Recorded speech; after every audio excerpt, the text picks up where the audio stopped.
Hello everyone, today I am going to teach about prostate tumor. Introduction. Before moving into the topic, I will explain what is prostate gland. Prostate gland is a gland which is present in male reproductive system which secretes prostatic fluid, which is a part of seminal fluid.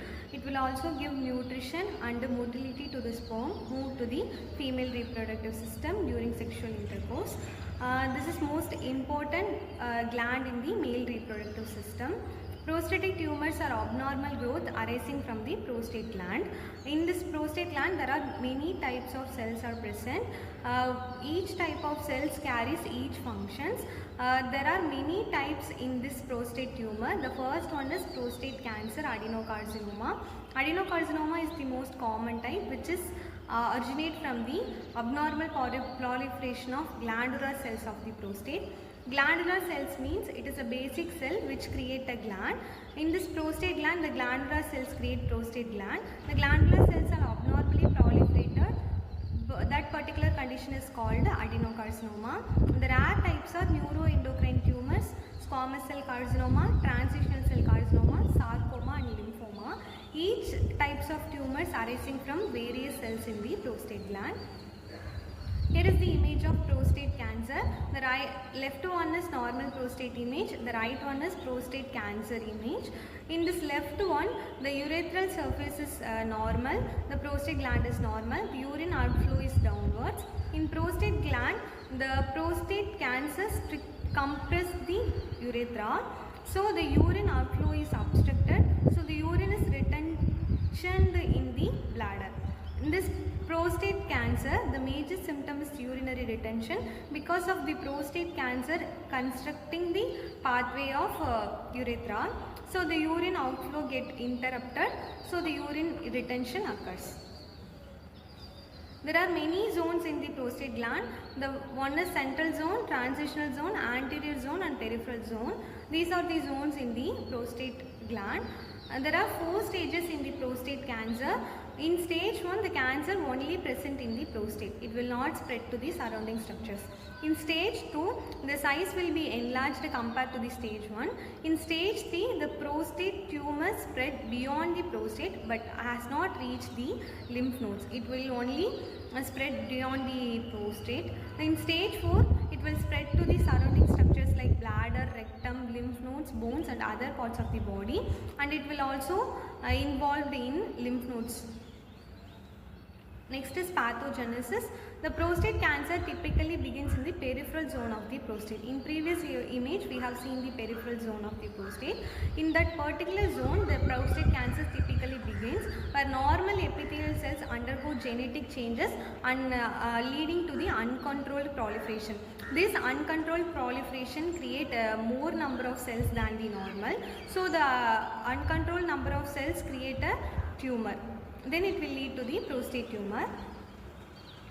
Causes. The major causes genetic predisposition. Family history of prostate cancer lead to the hereditary syndromes.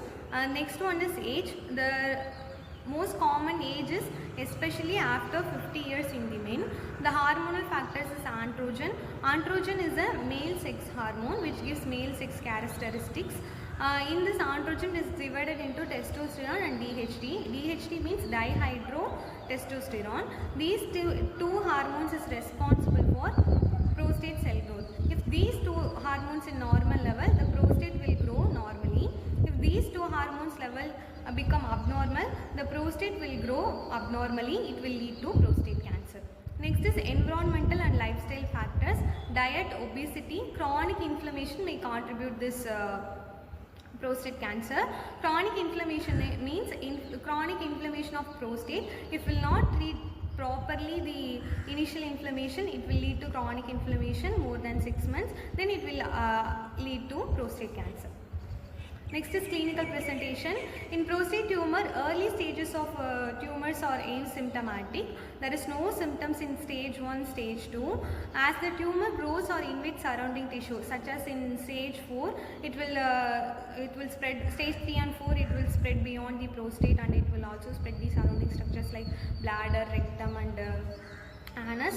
In that stage 3 and stage 4, it will cause some symptoms include lower urinary tract symptoms such as frequency. The patient will frequently urinate, urgency and hesitancy. Hesitancy means the patient have difficulty to initiate the urination. And next is weak stream and nocturia. Nocturia means nighttime urination. The patient will frequently urinate in the night time and it will also affect the sleep of the patient. Next is hematuria. Hematuria means blood in the urine. Next is hematospermia, blood in the semen. Pelvic or perineal pain. Pelvic pain means hip pain. Perineal pain means the pain will occur around the anal region. Next is erectile dysfunction. This prostatic tumor will cause dysfunction in the erection of penis. In advanced stages, it will lead to bone pain, weight loss and renal obstruction symptoms. Blockage of the renal tract such as from the kidney to the urethra.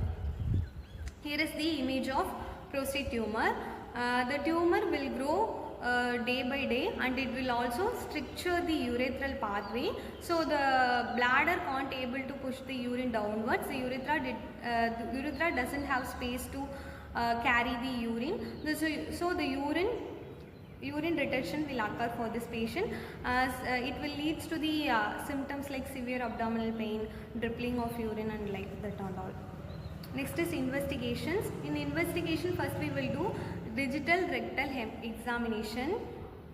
In the first image is digital rectal examination. The physician will examine the prostate through the rectum to assess the size of the prostate tumor. Next is prostate specific antigen testing. The elevated levels may indicate abnormality. Next is transrectal ultrasound and biopsy. The second image is transrectal ultrasound. The ultrasound probe will insert through the rectum to visualize the structure of the prostate tumor. Imaging. In advanced stages, we will go for CT and MRI for the clear image. For management, the major surgery is radical prostatectomy, complete removal of the entire prostate gland, seminal vesicle and surrounding lymph nodes. In stage 3 and stage 4, it will also spread to the lymph nodes. No? So that's why we are removing the entire prostate gland, seminal vesicles and lymph nodes. There are two types in this particular surgery. One is open radical prostatectomy. There are two incisions made in this open radical prostatectomy. The one is retropubic incision, the next one is perineal incision. Retropubic incision means we will create a midline incision in the lower abdomen to visualize the prostate tumor, then we will remove. In perineal incision means we are creating a incision near the in the anal region to visualize the prostate tumor to remove it. Next is laparoscopic radical prostatectomy. Open radical prostatectomy means we are creating manually, a surgeon will create an incision manually. In laparoscopic radical hysterectomy, we will create a small 3 ports in the abdomen. Then we are using the laparoscope instruments, we will remove the tumor. Next is TURP. TURP is the not major surgery for this prostate cancer. It is, but it will relieve the urinary symptoms due to the prostate enlargement. In this TURP, the procedure is we are inserting a resectoscope through the urethra to remove the prostate. Other surgical options are, there are two options. The one is cryosurgery. In cryosurgery, we are spraying liquid nitrogen to the cancer cell to freeze them and we will destroy them. In radiofrequency ablation, we are using the heat to destroy the cancer tissue. Lymph node dissection, in advanced stage, we will remove the lymph nodes to reduce the further risk.